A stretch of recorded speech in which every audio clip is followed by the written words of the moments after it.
Welcome to my watercolor channel. Today, I'm going to be taking you through a fun and easy mountain-scape tutorial. Now, what makes it so fascinating is the utilization of beautiful, vibrant colors against a silhouette backdrop of a mountainside.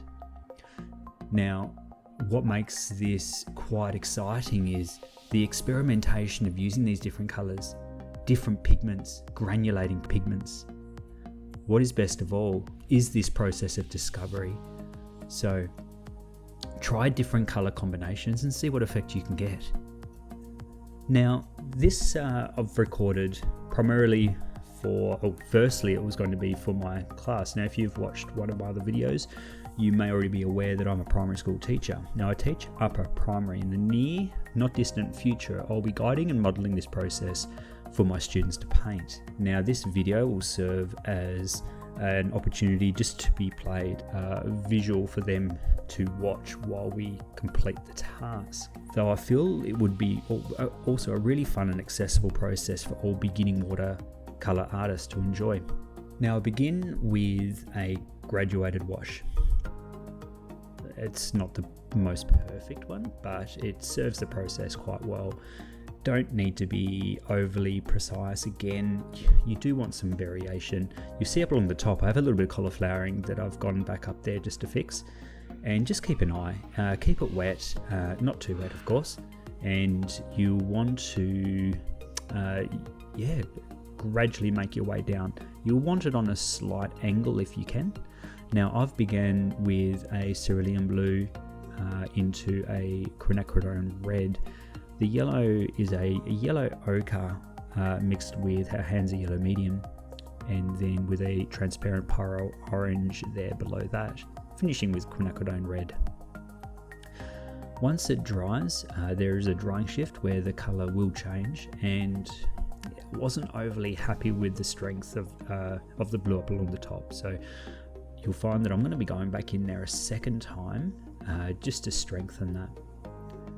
Now along the bottom of the backdrop, you can see there I've left some areas of white on purpose to represent areas of water reflections, just to add a little bit of interest in there, and just be random with that, have a bit of fun.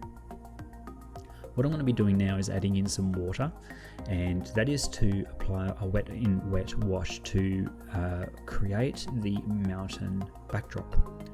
Now I'm wanting to keep it as wet pigment in the brush there, keep it as pigmented as you can, because you're wanting to get the charging effect that you can see there as the mountainscape hits the sky, and that's to simulate a tree line.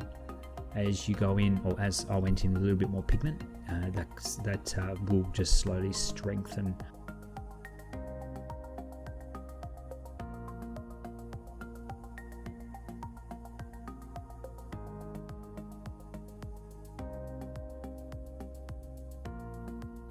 Now I experiment with a range of different colours in my mountainscape, so adding a little bit of green there to represent the eucalypt that sometimes has that darker green. Once I've added in the blue to darken it up, I'll use a combination of French ultramarine as well as raw sienna. The French ultramarine being quite granulating really helps provide an awesome effect. You just take note, those brush strokes is very random. I'm not putting much thought into that at all. There is one part you'll see in a moment that I actually do go in there with a damp brush and just try a little bit of lifting. Just trying to place a little bit of a tree line between the viewer and the lake there, just to provide the beginning of a bit of depth into the image. Again, just experimenting. Just wanting to add a little bit of variation throughout the painting.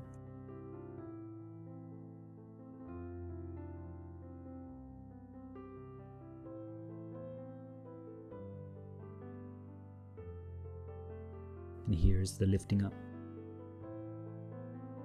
It's just amazing watching watercolor paint itself, and let the watercolor guide what ends up being your final product. Just let it work and do its thing. Try not to overwork it too much, otherwise you will end up combining the colors on the page and limiting their ability to really mix and create some beautiful mixes on the paper.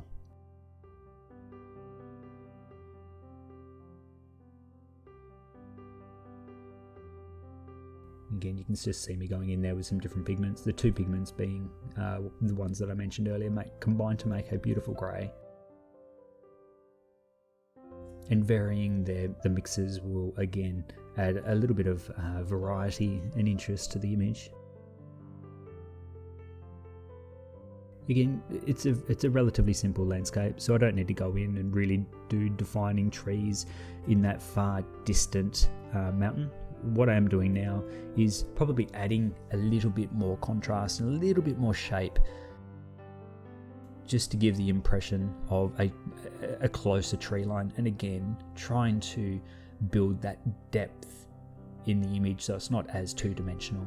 Now this tree line will venture down, the darkness will then connect to the main distant hillside. Some interchangeable between hillside and mountainscape, but yes, it'll sort of go down into a valley. So I'm just going to be adding some darker contrasting pigment here to represent or to simulate that hill valley. Applying some fairly thick pigment here of paint, so I'll just be using my brush with a little bit of water just to evenly distribute that, give it some soft edges.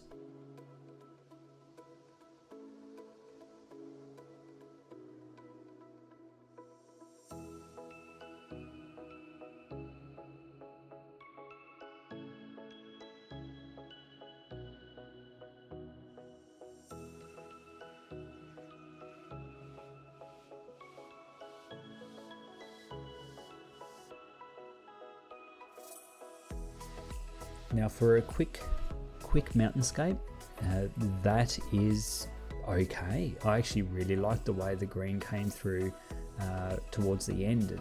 After the drying shift, I think it's turned out quite well. What I wanted to do is provide a little bit of foreground just to just to add a little bit of extra interest.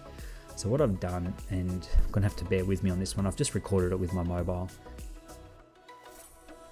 What you're going to be seeing now is some foreground being added. Now we have some beautiful tree, the tree variety in Australia is outstanding, and the main variety is a eucalypt. Within the eucalypt family, there are an amazing abundance of subspecies, and they're just so unique. The Australian eucalypts are beautiful trees, and I'm hoping that I are able to replicate those sufficiently.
Thank you for joining me on this fun little exercise on creating a beautiful landscape, forest scene, hillscape, whatever it is that you'd like to call it. Setting sun, rising, doesn't matter. It's all exploration. Thank you.